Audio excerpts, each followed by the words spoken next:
বাচ্চারা যেন বুঝতে পারে আজকে সবে বরাত। যদি ঘরের মধ্যে লাইট টাইট থাকে লাইট লাগাবেন, যদি লিখে রাখতে হয় তাহলে লিখবেন আজ পবিত্র সবে বরাত। ও 6 বছরের বাচ্চা 7 বছরের বাচ্চা আগে সবে বরাত কেমনে বুঝতো? তো হালুয়া আর পরোটা আর পোলার খুশবে সে বুঝতে পারতো যে সবে বরাত দেয়। এবং আমার জেঠারা তারাবাজি আনতো, আমরা তারাবাজি নিয়ে উঠানে ডুব দিছি। হালুয়ার বাজার নাও হয় ফজরে উঠে হালুয়ার বাজার করবে। মা বোনরা শুনতেছে ঘরের মধ্যে যেন হালুয়া অবশ্যই হয়। রুটি হালুয়া ছাড়া যেন কালকে সবে বরাত পালন না হয়। রুটি হালুয়া করবেন, সামর্থ্য অনুযায়ী খাওয়া দাওয়া রেডি করবেন। গরিব আত্মীয় স্বজনের মাঝে আমরা যেভাবে দেই সেভাবে দেবেন। আগের ফ্লেভার। গোসল করবেন না, অমুক গোসল করতে নিষেধ না, অমুক সমুক বাদ দেন, গোসল করবেন।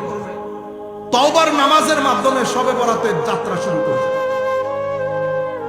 এক তওবা ওযু দিয়ে করব, আরেক তওবা তওবার নামাজ পড়ে করব।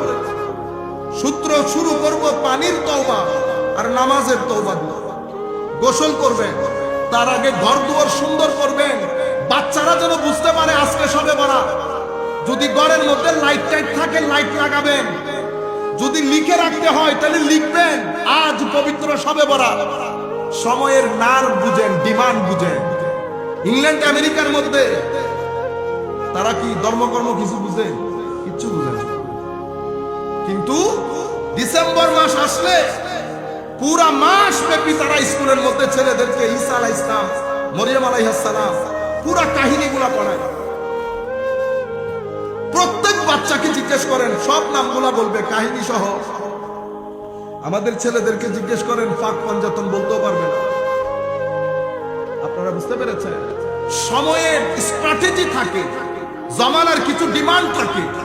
আমার কাজ হচ্ছে সেই ডিমান্ড ফুলফিল করা। কারণ আমার উদ্দেশ্য একটা, উদ্দেশ্যের মধ্যে কোনো পরিবর্তন, পরিবর্ধন, পরিশোধন, সংযোজন, বিয়োজন কোনো কিছু উদ্দেশ্যের মধ্যে আসে না। সেই উদ্দেশ্য অ্যাচিভ করার জন্য আপনার যে মেথোডোলজি, মানহাজ, এটার মধ্যে পরিবর্তন আসে, পরিবর্তন আসে, পরিশোধন আসে, সংযোজন হয়, বিয়োজন হয়। কিসের মধ্যে? মেথোডোলজির মধ্যে, মেথডসের মধ্যে। রয়ে গেল উদ্দেশ্য। উদ্দেশ্য তো একটা। উদ্দেশ্য কি? সবে বরাতে আল্লাহর দরবারে তওবা করে নিজেকে পরিষ্কার করে মাহে রমজানের জন্য তৈরি করা। আমার উদ্দেশ্য তো এটা। বাকি জিনিস দেখিয়েন না। কেন? যখন রিকশায় চড়ে যাওয়া দরকার আমি রিকশায় চলবো, যখন রিকশা থেকে নেমে বাসে চড়া দরকার আমি বাসে চড়বো, যখন কারে উঠার দরকার কারে উঠবো, প্রয়োজন যদি হয় হেলিকপ্টারে যাবো। যাচ্ছেন না হেলিকপ্টারে? যাচ্ছি না। হেলিকপ্টার তো উদ্দেশ্য না, উদ্দেশ্য তো প্রোগ্রাম। হেলিকপ্টার বাহন, তো হেলিকপ্টার ছাড়া বাহন আর নাই? আছে, কিন্তু আমি সময়ের ডিমান্ড হচ্ছে আমাকে এখন হেলিকপ্টার ব্যবহার করতে হবে। আপনারা বুঝতে পেরেছেন?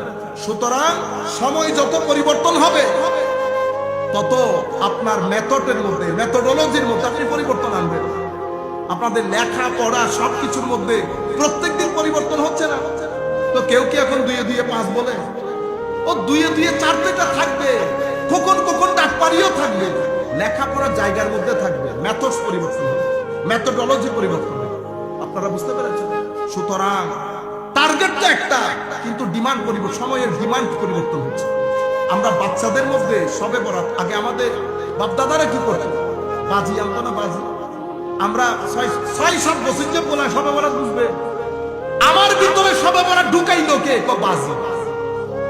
আর আমার মার হালুয়া, পোলাও বা এখান থেকে আইসা আপনি যদি বলেন আমার ভাই এই পোলাও নাই, পোলাও নাই, পেঁয়াজু আর চনাবুট আছে, পেঁয়াজু আর বেগুনি খান যে, চনাবুট পেঁয়াজু বেগুন, এটা ছাড়া আমাদের ইফতারি হয়। তো চনাবুট পেঁয়াজু কি শরীয়তের দলিল? এটা কি আমার নবী এভাবে ইফতার করতো? এটা আছে, এটাও বাদ দিলাম। আপনার ছেলে মেয়ের বিয়ে করতেছে, পোলাও রোজ ছাড়া আপনি কি সেখানে শুটকি বেগুন দিবেন? না, আমরা এগুলো করি না। আমাদের বাসার মধ্যে আমরা শুটকি বেগুন খাই, বিয়েটাও শুটকি বেগুন। কি করবে? কিন্তু কমন সেন্স, তো পাবনায় পাঠাই দিতে হবে আপনাকে। আপনি বুঝতে পারেন নাই, দেশের কালচার থাকে, ট্রেডিশন থাকে। আমি জায়েজ না জায়েজের মধ্যে যাচ্ছি না। আপনি আমাকে শরীয়ত বুঝাইতে আসেন না, শরীয়ত আপনার জায়গা। আপনি আমাকে বলবেন আমার কোন কাজ যদি শরীয়ত গর্হিত হয় তো হয় কোরআনের দলিল দেবেন, নয় হাদিসের দলিল দেবেন, যে এই কোরআনের আয়াত এই হাদিসের মাধ্যমে আমার আল্লাহ অথবা আমার নবী এটাকে নিষেধ করেছে। নিষেধাজ্ঞা যদি আল্লাহ না দেয়, রাসূল না দেয়, তা আপনি কে? আপনি কে? সুতরাং দুইটা জিনিস হওয়ার চেষ্টা করবেন না, না আল্লাহ হওয়ার চেষ্টা করবেন, না রাসূল হওয়ার চেষ্টা করবেন। কারণ হা না করা, হা না করা এটা দুইজনের জিম্মায়। আল্লাহ হাকিকিভাবে ম্যানিফেস্টেটিভ রিপ্রেজেন্টেটিভ হিসেবে আমার নবী সাল্লাল্লাহু আলাইহি ওয়াসাল্লাম। আমি আপনাদেরকে যে জিনিসটা বোঝাতে চাচ্ছি, তাইলে শুরুটা কিভাবে করবেন? অবশ্যই হালুয়া পাকে মতো, অবশ্যই যার যার সামর্থ্য, যার যার সামর্থ্য অনুযায়ী পাশের গড়টর মধ্যে শেয়ার করবেন। মা বোনরা শুনতেছেন, শেয়ার করবেন। একটা দুইটা মানুষ হলো বাইরে কালকে খাওয়াবেন, এবং বাচ্চারা সবে বরাত বুঝে মতো, ও 6 বছরের বাচ্চা 7 বছরের বাচ্চা আগে সবে বরাত কেমনে বুঝতো? ও হালুয়া আর পরোটা আর পোলার খুশবে, সে বুঝতে পারতো যে সবে বরাত দেয়। এবং আমার জেঠারা তারাবাজি আনতো, আমরা তারাবাজি নিয়ে উঠানে ডুব দিছি। আপনি কোরআন শরীফ দেখতে গেছেন, চেক করতে গেছেন, ছাগল দিয়ে সুরাইয়া সুরাইয়া খাইতেছেন, তখন কোরআন হাদিস দেখার কথা মনে থাকে খাওয়ার সময়।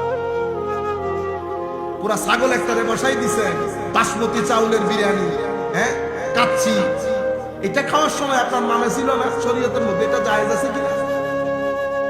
মা বীর করেছে গুন্ডে গুন্ডে টাকা 2 লাখ 10 লাখ নিয়ে বাসায় চলে যাইতেছে, তখন হিসাব ছিল না।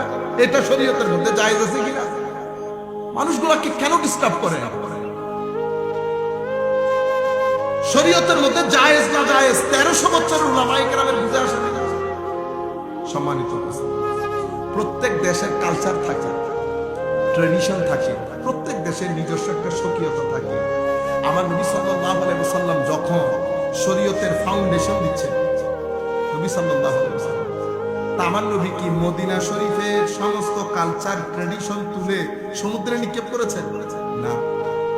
বিয়ে প্রথা, ব্যবসার প্রথা, সামাজিক রীতিনীতি যা ব্যালেন্স নেওয়ার মতো তা নিয়েছেন। যা যেটার ভিতরে জুলুম আছে, যেটার ভিতরে ব্যালেন্স নাই, সেটা আমার নবী বাদ দিয়ে দিয়েছেন। কোনো সমস্যা? আপনি শুধু মানে এতটুকুন বুঝেন যে আমার নবী ফিলিংসকে কি গুরুত্ব দিয়েছেন। মদিনা শরীফ গিয়ে জিজ্ঞেস করতেছে, কি ব্যাপার আপনারা রোজা রাখেন কেন? মুসলমানদেরকে জিজ্ঞেস করছিল। আপনি আপনার মাইন্ডসেট আর আমার নবী যে মাইন্ডসেট দিচ্ছে সেটার সাথে একটু চিন্তা করেন তো। মদিনা শরীফের মেইন লোক হচ্ছে ইহুদিরা, তো তাদেরকে আবার বলছে কি রে এরা রোজা রাখে কেন? তো এরা রোজা রাখে কারণ এই দিন হযরতে মুসা আলাইহিস সালাম থেকে আল্লাহ তাদেরকে মুক্তি দিয়েছেন। আপনি মাইন্ডসেট দেখেন। আমার নবী সাল্লাল্লাহু আলাইহি ওয়াসাল্লাম বলতেছেন, আচ্ছা এই কারণে রাখেন, তাইলে তো তোমরাও রাখো আমরাও রাখি, কারণ আমার ভাই মুসা, তা আমার অধিকার বুঝো তোমাদের চাই কেন? এটাকে বলে সোশ্যাল ইন্টিগ্রেশন। শরীয়তের মধ্যে যদি সমস্যা না থাকে, কারণ আহলে কিতাব আমার নবী ইন্টিগ্রেট করে নিয়েছে। সোশ্যাল ইন্টিগ্রেশন কেন করলেন ইয়া রাসূলুল্লাহ? এটা ব্রিজ, এটার মাধ্যমে আমার দ্বীনের পানি আমি সেই সোসাইটির মধ্যে পৌঁছাবো। আমি আপনাকে অন বোর্ড নিলাম, এটাকে কি বলে? অন বোর্ড নেওয়া। If I do not take you on board, আমি যদি শুরু থেকে আমাকে দূরে রাখি, কারণ আমি জজবা আলা মৌলভী, বুঝতে পেরেছেন? জজবা আলা আমাদের এখানে তো একটু কোন রকম যদি আমাদের হুজুররা মাইন্ড করে ফেলবে, প্লিজ ডোন্ট মাইন্ড, আমাদের যদি কোন রকম এলমে নাহু বুঝে আসে, যা যাইতে রাইতে যাইতে লড়াইতে বুঝাই, এতটুকু বুঝে আসে, আর আরবির মধ্যে যদি এতটুকু আসে, আমাদের ওই যে ট্র্যাডিশনাল আরবিক সিস্টেম, আনা উরিদু আন আতাকাল্লামা বিকা আল-লুগা আল-আরাবিয়্যাতা, এরকম যদি জবাব দিয়ে করে, ও অতটুকু নেই আমাদের হুজুরদের গায়ে আর হাত দেওয়া যাচ্ছে না। বুঝতে পারছেন? আমার যে ছেলেটা ঢাকা ইউনিভার্সিটিতে সুযোগ পাইছে, এখনো ভর্তি কাজ কমপ্লিট হয়নি, ধরতে পারবেন, গায়ে হাত দিতে পারবেন,